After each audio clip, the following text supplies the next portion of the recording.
Hey, good morning. Just wanted to make this quick video on a few things. I just thought I'd rattle off some stuff this morning. I got to go to Hot Springs, Arkansas to pick up a truck, and I got to take it up to my favorite spot up there in Caseyville, Illinois, the old Ritchie Brothers auction. It's a Victor Fleet storage lot is what it is, and it seems like I'm always taking vehicles there, so I don't mind doing it. It's a short run. It's something to fill up my schedule, so to speak. But I'm in Missouri right now, and I was coming down this highway. It's Highway 65, and I think 65 goes from Iowa all the way down to Louisiana, if I'm not mistaken. But on this highway here in Missouri, there's a town. It's called Warsaw, Missouri. And in this town, there is a giant lake. It's called Truman Lake. And close to Truman Lake, there's a campground, and the campground is called Bent Tree Harbor. And at Bent Tree Harbor, you can get little lots and plots and pieces of land for practically nothing. I mean, some plots are like $45, and then some are just totally free. And then some you have to pay back taxes, which might be $150 or whatever. And I just thought I'd share that with you guys, because a lot of people don't know about this. And numerous years ago, a guy was telling me about it, and I ended up, I bought a scratch-off ticket, and I won $1,000. And one of the things I did was I went and bought one of the kids a lot down here. And long story short, I went through a divorce, and the redheaded evil bitch I was divorcing ended up getting claim to half the land, and I ended up losing the land. And so it's kind of a screwed up ordeal that a judge did to me when, I always thought adultery was frowned upon, but I guess in this day and age, it's totally fine. So I was just going to tell you guys about this land up here in Warsaw, Missouri. Now, once again, that's off of Highway 65, and it's at a campground called Bent Tree Harbor.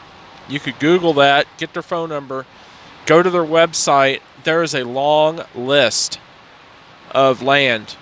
Also, there's a courthouse, and I can't remember what county it's in, but I'm certain if you have the tenacity, you can figure it out. You can also buy land through that courthouse at different places, and basically, if you do it right, you might be able to start you a small little business just buying and selling land. So the reason I don't do it is because it's so far away from my house, and I'm honestly so busy with all the other stuff I do. I just don't have time. And so the other thing I wanted to talk about is these Honda CRVs. So right now, I'm at 5 Honda CRVs, believe it or not. So, yeah, 5. So I have one that I drive all the time. I call it Honda One. And then I have a parts vehicle, and I have a spare in case Honda One goes down. I was going to use it for this winter, but I haven't gotten around to using it. And so then just the other day I bought another one, and I'm fixing it up, and I'm going to give it to my mom. She's in her 70s, and I felt terrible for her because she doesn't have a lot of money and they're on a fixed income, her and my dad. And I took and bought this vehicle. I'm having it all fixed up for her, and I'm going to end up giving it to her. It's going to be a surprise. She said that she's too old to go out and get a job because she's in her 70s and no one will hire her. So she just retired, I think, a year and a half ago, and she's worked since she was like, I think she said 15 and a half. She got her first job at the phone company. She was like the lady that unplugged the wires and plugged the wires in to connect you to the correct line. That was her job. She was a switchboard operator. So she worked very hard all of her life. She deserves a good ride. But the reason I'm telling you this is not to brag, boast, or build myself up, is because the vehicle I'm giving her, I gave $900 for it. It runs and drives. It's a pretty decent looking vehicle. It's not all beat up and rusted out and everything. It probably needs to have a buffer go over the thing. And it does need a new windshield because the windshield's cracked. But once I'm done with it, it'll really look good. I'm one of those people that could polish a turd and make it look like a diamond. And so I'm going to get that all fixed up for her. But basically, I have been finding these Hondas. If you're looking for a tow vehicle, I've been finding them on the Facebook marketplace. I mean, nationwide, where if you live in Georgia, you can find them. And so I've been finding these guys. I only been looking at the 2002 to 2006 because I have so many within those years. And, you know, I want to be able to switch parts and trade parts and change out seats and everything work, you know. So somebody asked me what would be a good tow vehicle. I'm going to say the Honda CRV. I have literally had this vehicle running nonstop since that drunk driver destroyed my last one. Or no, I take that back. My last one was that F-250 truck that I kept destroying the transmissions every time I hit a damn bump on the highway. And it was costing me thousands. Every time that transmission would shift into gear, that thing would just a grenade and explode all over the damn highway. And then there went another couple grand. So then I got into these Honda CRVs, and I like these.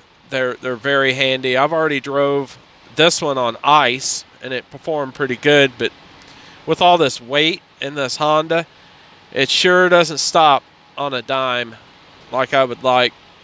But I just had to plan ahead or slide out around something. But taking off, it really hooks up with a lot of weight. And the back of this, I have so much weight in the back, it's kind of squats in the back. But I have found that some people that have this issue, they take and you could get like lift blocks to lift it up, you know, to put bigger tires on stuff. But, you know, you don't put bigger tires on it. You just lift it up in the back by using 1.5 inch blocks. And there's a guy that he sells it on the internet, and you can get on YouTube and check out his videos. I can't remember what his name is, but what you could do is put 1.5 inch block back there, and it'll level your vehicle out, and it'll help with stopping, stability, and you know, overall tire wear. So that's something. If you guys, I don't know if you guys have any Honda CRVs just laying around, load it down like mine. But that's what I'm working with. I'm going to keep using these CRVs until eventually I deplete the population of these things. And it's such a popular vehicle, it's going to probably take numerous years. I'll probably be in retirement by the time I run out of these CRVs. So, and then I get my oil changed at, I don't know, I think about 4,000 or 5,000 miles every oil change. and I use a synthetic blend, and it seems to work out real well. And when the oil comes out, it's pretty clean. And so I idle this vehicle a lot. Like every 300 miles on a run, I'll start the vehicle, like if I run into a restroom, and then I have a whole other set of keys, and I lock it so some jackleg won't get in here and steal my stuff. And I'll run on in there, use the bathroom. I let it run about 10-15 minutes and every 300 miles. So, there's idle time and stuff like that. And so that's why I change it between 4,000 and 5,000, maybe 5,000. And another thing I do, I'm very adamant about, is air filters. I am all over air filters. I have to have a good clean air filter in my vehicle. I don't let that muck build up on my air filter, because I used to have a lot of Toyota pickups, and the key to the Toyota pickup back in the day, I used to have 81 to 95s. Those were my favorites, and I probably had over the years about 25 of them. And those vehicles was notorious for blowing head gaskets. And so I avoided a lot of that by keeping the oil changed, new clean air filter in the dude, and just keeping basic maintenance up. And then on those, you had to change the timing chain on it, every 150,000 to 200,000 miles. And I don't know much about these timing chains on these CRV engines, but once this thing hits 280,000 miles, I'm going to go ahead and have it the timing chain changed. Tongue twister on this guy. And it seems like this thing pulls really well, and I don't notice it behind me, like going around corners and everything. It does real well. I was expecting the windshield to be busted out like the first month. And this particular Honda I'm in today has the original windshield from Honda from 2006. And I think that's kind of rare. I got rock chips on it everywhere. But if you look at this windshield closely, you'll see that this thing has numerous millions of little divots in the windshield from sand and grit hitting it, and it almost looks like it's been sandblasted. If you run your bare hand over the windshield, you could feel that it has like millions of little divots in it from little specks of junk hitting it. But if you guys decide to get a nice tow vehicle, I would suggest on eBay, they have these windshield covers for people that tow their vehicle behind motorhomes. And you could get a windshield cover, or just get an old blanket or a piece of a tarp. And I have another run after this run. What was it? Hot Springs, Arkansas to Caseyville. I have another one after that. It's going to be Springfield, Missouri to Phoenix, Arizona. And so that's going to be my next run. Damn, Walmart. And so that's going to be my next one. But I've been trying to drag my feet. So I took this short run to drag it out so I can't pick up or deliver for like 3 or 4 days, because apparently there's a lot of people going to Phoenix. And I'm trying to drag it out to where I could get a run coming up out of Phoenix going somewhere else, but I don't know. So most likely I'm going to end up trying to use Pinnacle for the first time. And we'll see how that works out. I haven't even used them. I've been working for them for a month, and I haven't even used them. So I'll have to call and make sure that, we're still good. And I'm still contracted with these dudes. Hopefully I am, because that would suck if I did all that orientation for nothing.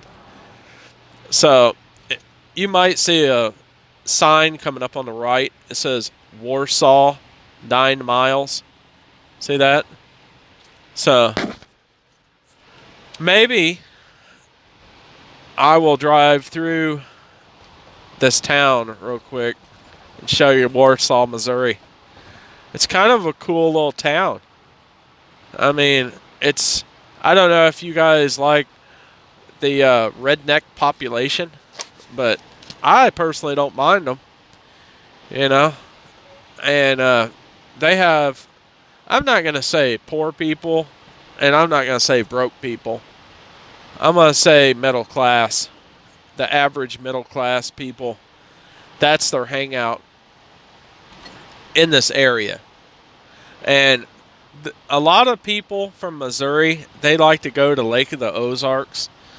Let me be the bearer of bad news about Lake of the Ozarks. Numerous years ago, they had a sewage spill of, if I'm not mistaken, it was 150,000 gallons of raw sewage that dumped in that lake. So, the Corps of Engineers, I think they got fined by the city of Lake of the Ozark. I think they got fined $150,000, and that's it for 150,000 gallons of raw sewage.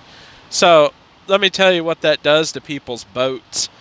So when you pull your boat out of the water from tubing or skiing or whatever you do, like the Ozarks, after a weekend, you have this slime all over your boat, and it's nasty. So that's why I don't eat fish out of Lake of the Ozarks, and I don't go fishing there because it's nasty.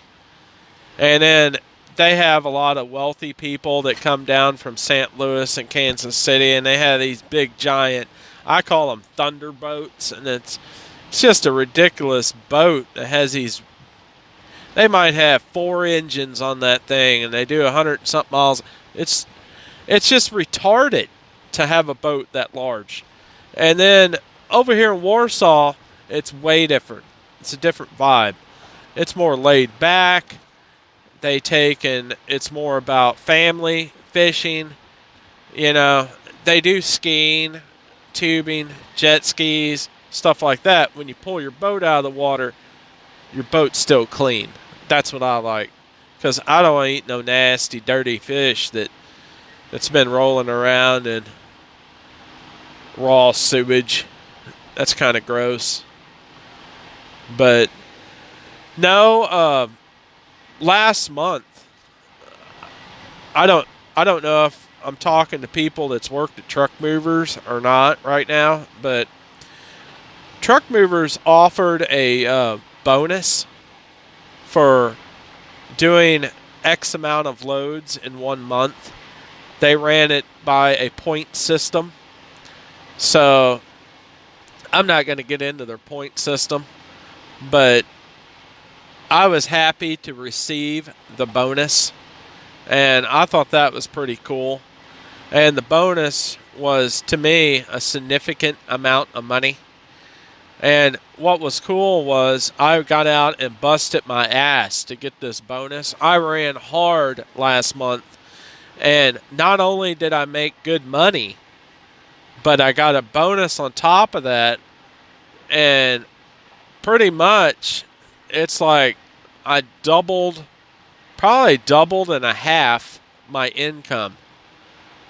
So I'm not going to tell you what that is, because I'm done telling people my numbers on here, because 1, people don't believe it.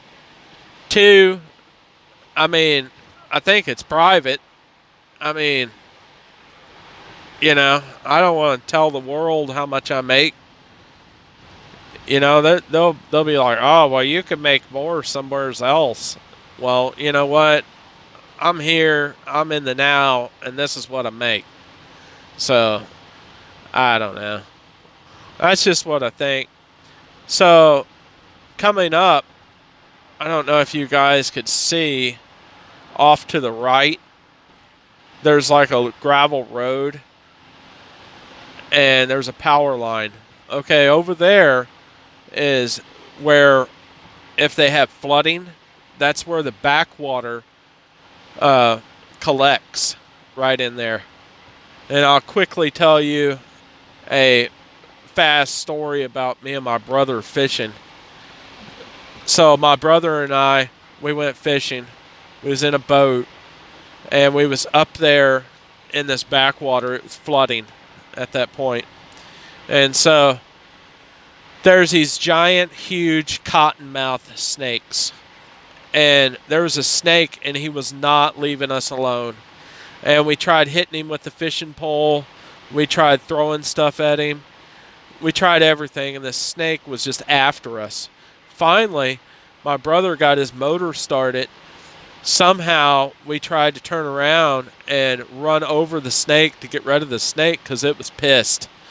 And so, we didn't know, but the snake wrapped around the transit of the boat. And so we stopped. We call it around here crappie. Some people call it crappie. We was crappie fishing. And I turned around, and this snake looked like a king cobra. It was in that king cobra strike position on the back of his motor.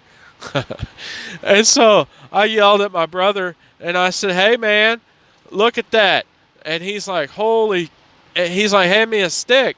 And so what I did to him, because I've always screwed with this man my entire life, I was handing him a stick in slow motion. I thought that was the most funniest stuff. And he was freaking out because he's so scared of snakes. And I was handing the stick to him in slow motion, and eventually I handed it to him. But he was so mad that I gave him the stick in slow motion to beat the snake. So that was my snake story. I'm going to pull off right here, and we're going to roll up over Truman Dam, hopefully. I'll show you what this little town looks like. This is on the outskirts of town. So, stick with me here, man. This video is going somewhere, I'm telling you. Look at the price of gas. $2.14 a gallon. That's why I like Missouri.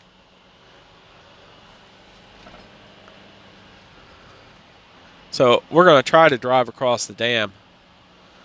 But I'm telling you, if you guys are interested in buying a lot down here, you can get one cheap. But I was telling you earlier about that Bent Tree Harbor. Here's the thing about that. Technically, you really don't own the lot, but you do own the lot, if that makes any sense. And you have to pay, what is it? Oh, it's some type of fees per year. And then you have to pay taxes. But it's so low, you know what I'm saying? It doesn't even matter. It's like $15 a year. I mean, on your lot. So, and then some of these people, they lose their lots and their land and stuff because they don't want to pay the $15. I'm like, damn, man, it's $15. I spend that much going to KFC. You know what I mean? So, it's named after Harry S. Truman, ex-president. All right. They have a history museum off to the right here. It's called a visitor center. It's not open right now, or we'd drive up there. But I like this place. It's pretty cool. I took and years ago, I bought a van, and I called it my fishing van. See, look how pretty and majestic it is. Look at that. And this is a place that you could still drive over the dam. So, I'm not talking to you, you fucking terrorist. But, yeah, you could, the lake is really, really far down. I would say it's about 20 feet lower than it should be. But there's really, really good clean fishing here. And then beneath the dam, below the dam, uh, great fishing. And you'll have to Google if you don't know what a spoonbill is. They have a snagging season in which you could go snagging, and you could catch you a prehistoric fish. It's called a spoonbill. And hang on, I'm gonna pause it real quick because I'm gonna take y'all down to the lake real fast. I hate to make a long ass video that drags out. Sorry, guys. Check this out. This place is a really cool place to hang out. You can see fish working down here. Watch. There's one right over there. See? He's working. And what's cool about this place is you never know what you're going to catch. They took and sent divers down on the other side of this dam, and the fish was so large the divers came up because they was afraid that they'd be eaten. That's how giant the fish are. Because there's on the other side of the dam you cannot fish. I mean, it's totally off limits because it's like dangerous. But that's what we're working with. And there's no swimming down here because there's like 5 billion fish hooks in here. And there's just no way you could go swimming, you'd die. But look at that. Isn't that pretty? Some of you guys wanted to see some of the stuff I see, and if I had a chance to retire down here, this would be it, man. Every day I'd be down here.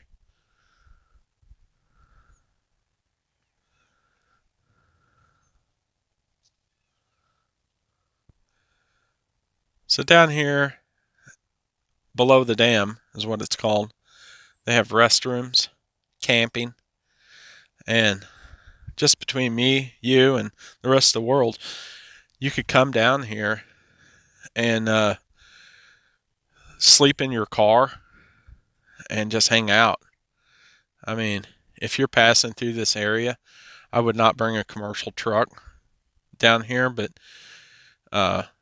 this is a damn good place to crash out if you just have your tow vehicle or what have you, and no one's going to screw with you. And if you stay down here multiple days, all you got to do, I've done this before, is move your vehicle from this side to the other side, and then from the other side to this side. I spent an entire week down here. I had all my food and everything, and I fried eggs every morning, had bacon and eggs, and once again I had a fishing van. I thought that was so cool back in the day. I had my own fishing van. But it's a cool ass place. Y'all have to look into it. Well, I don't want to make this a long drawn out video or anything, and I hope some people enjoyed this video. This is just a glimpse into my world. So this is one of my favorite spots. And like I said, if I could, this is where I would retire. This is the spot where I'd retire and fish. I just love fishing. I've always fished, and I just love fishing. You could come out of here. I'm not kidding you. You could come out of here with a fish that is a trophy today, this morning, if you walk down here. Or you could come out of here with nothing. You don't know. And I just love this place. I wanted to share it with you. I don't want to keep you. I don't want to ramble on. But y'all get out there and make some damn money.